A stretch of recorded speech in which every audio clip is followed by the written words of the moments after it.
kaibigan, pag-usapan natin ang mga bagay-bagay na dapat meron ka para tiyak asenso ang buhay mo.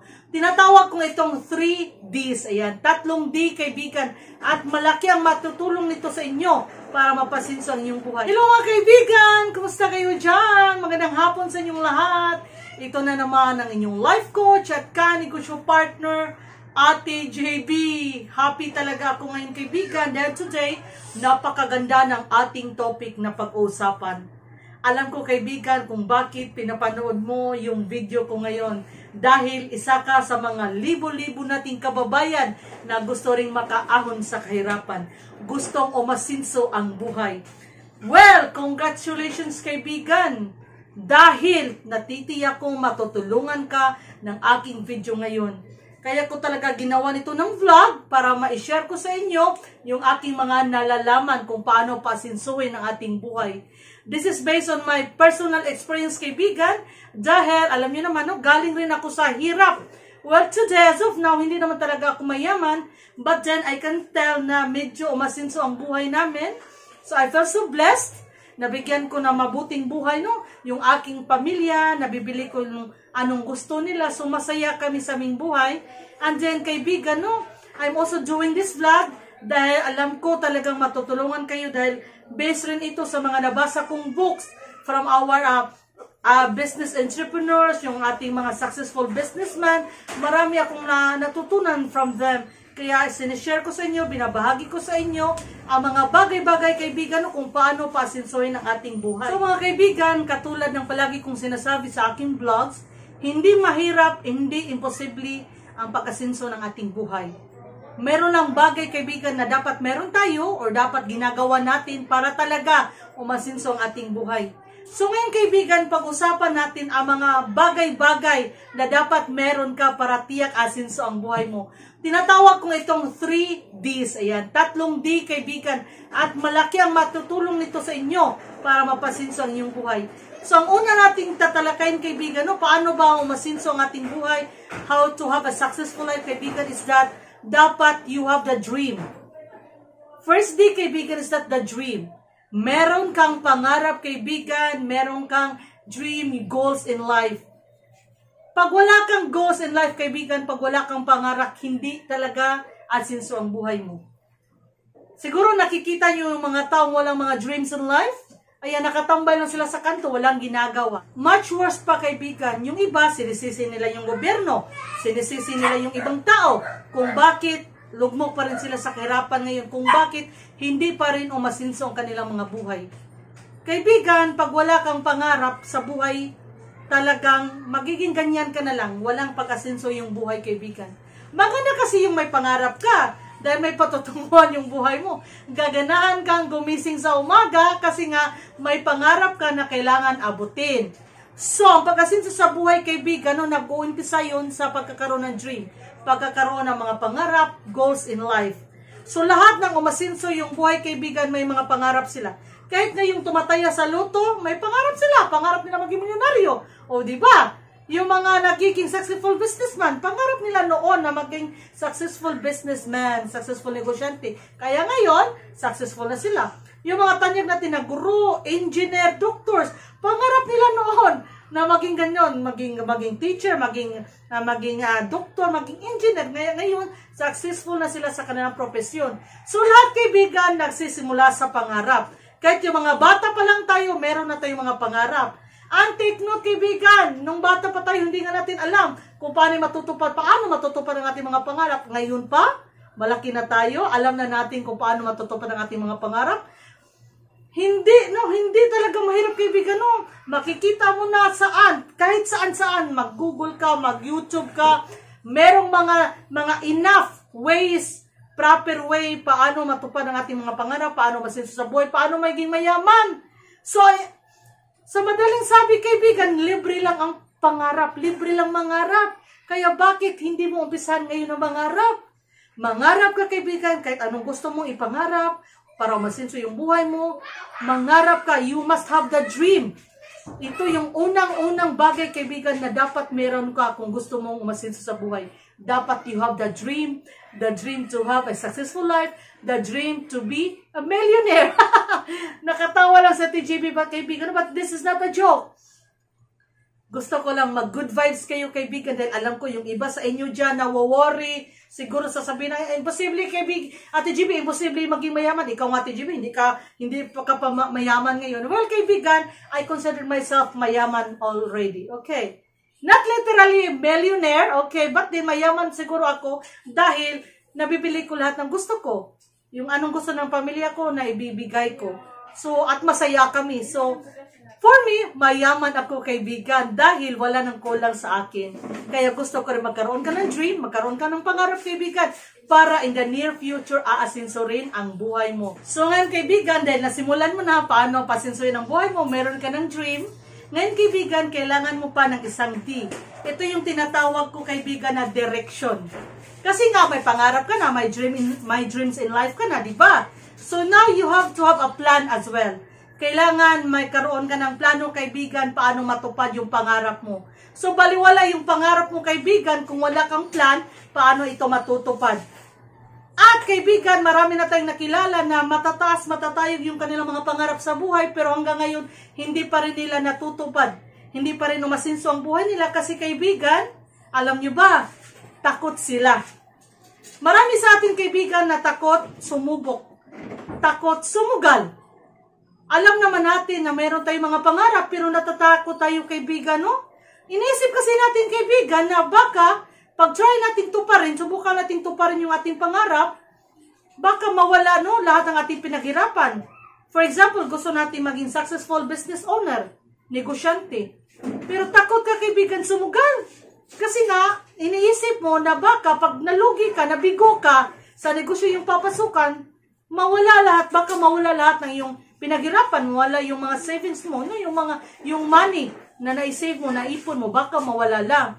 Kaya, marami sa atin na hindi na nag-try to pa rin ang kanilang mga pangarap. So, walang plano, walang concrete plano, no? Hindi na sila nagpa-plan paano to pa rin yung mga pangarap nila. Kasi, sa pagpa-plan, kaibigan, no?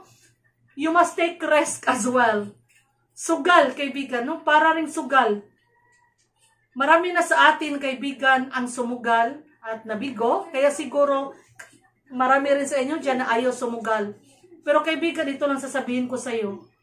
Pag hindi mo tinry na to pa rin yung pangarap mo, wala kang plan na to pa rin ito, okay? Wala kang direction, tamang direction, paano to pa rin yung mga pangarap mo, talagang hindi asenso ang buhay mo, kaibigan. Huwag kang matakot, kaibigan, sumugal. Sa pagtupad ng pangarap, kailangan susugal talaga tayo. Yung mga mayayaman ngayon na ating kilala, sumugal rin sila noon. Sumugal sila sa kanilang oras. Sumugal sila with their money. Sa kanilang pera, kaibigan. Pag hindi ka susugal, walang mangyayari. Pag hindi mo subukan, the answer will always be no. Hindi asenso ang buhay mo, kaibigan. Kaya, kung gusto mong umasenso ang buhay mo, first, you have the dream, meron kang pangarap. Same, you have the direction, plano. Paano mo matutupad yung pangarap mo? At again, isa na talaga sa plan mo, kaibigan, yung pagkakaroon ng tiwala sa sarili, no? Faith in yourself. Tiwala na matutupad lahat yung pangarap mo. Tiwala na pag nabigo ka, makakabagon ka rin. Okay? Trust yourself, kaibigan, above all things, above anyone else. Trust yourself na lahat makakaya mo. Lahat ng pangarap makakamit mo dahil matiwala ka sa iyong sarili na kahit ano mang mangyari, kahit ano mang kabiguan, makakaya mong bumangon. Just trust yourself, kaibigan. No, isa yun sa plan. Dapat na sa plan mo, direction mo na natuparin yung pangarap mo, dapat may tiwala ka sa iyong sarili. Okay, isulat mo sa papel, sa notebook kung ano yung pangarap mo, gagawa ka ng plan. Again, dapat meron kang tiwala sa iyong sarili, dapat willing kang mag-take na rest, dapat willing kang sumugal kung gusto mong umasenso ang buhay mo, kaibigan. So ngayon, mga kaibigan, malapit mo na talagang makamit ang pag-asenso na iyong buhay. Isa na lang ang kailangan. Ang pangatlong D, yung tinatawag ko na desire, kaibigan. The strong desire, the passion, the love.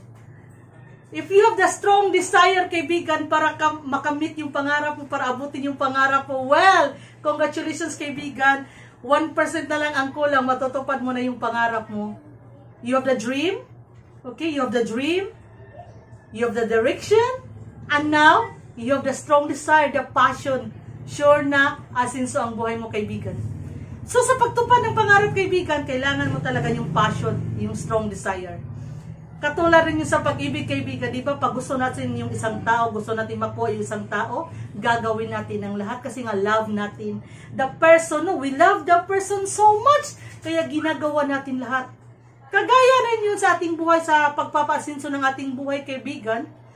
Kung gusto mong magkaroon ng magandang negosyo, successful businessman ka, in the future, dapat, kaibigan, strong yung desire mo na makamit yun. Strong yung desire mo na matupad yun.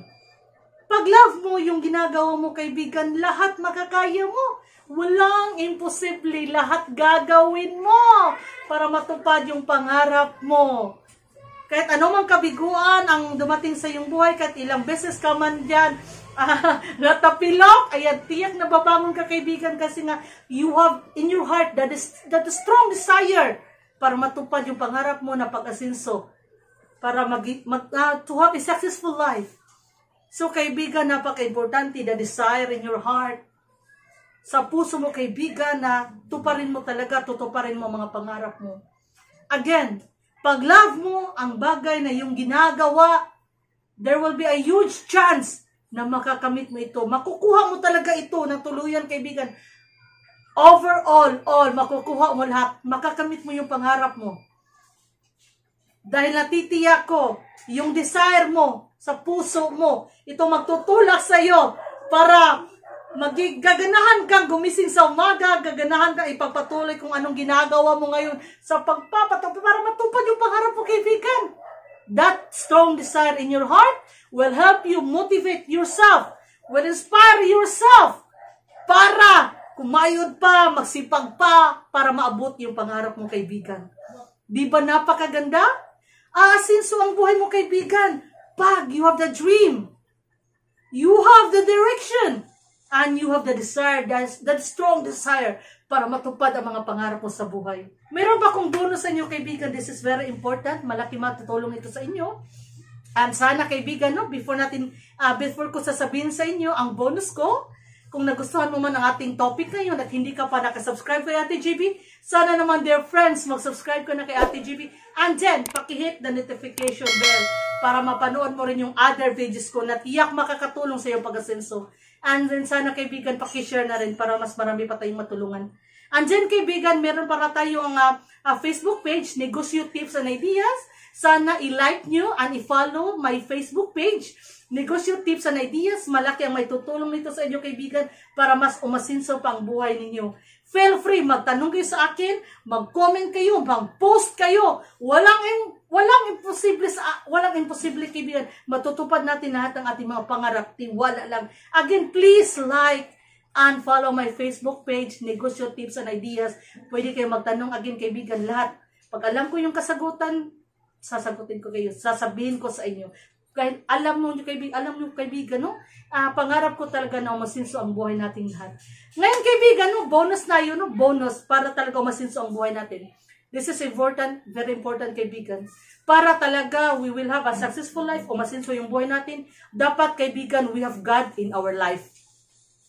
Pag nasa buhay natin ang Diyos, walang imposible. Lahat nagiging posible. Lahat magagawa natin. Tandaan mo lang, no? Ano bang sinabi ng Diyos? Do your best and I will do the rest. So, gawin natin lahat ng ating makakaya, bahala na si Diyos sa iba. Di ba?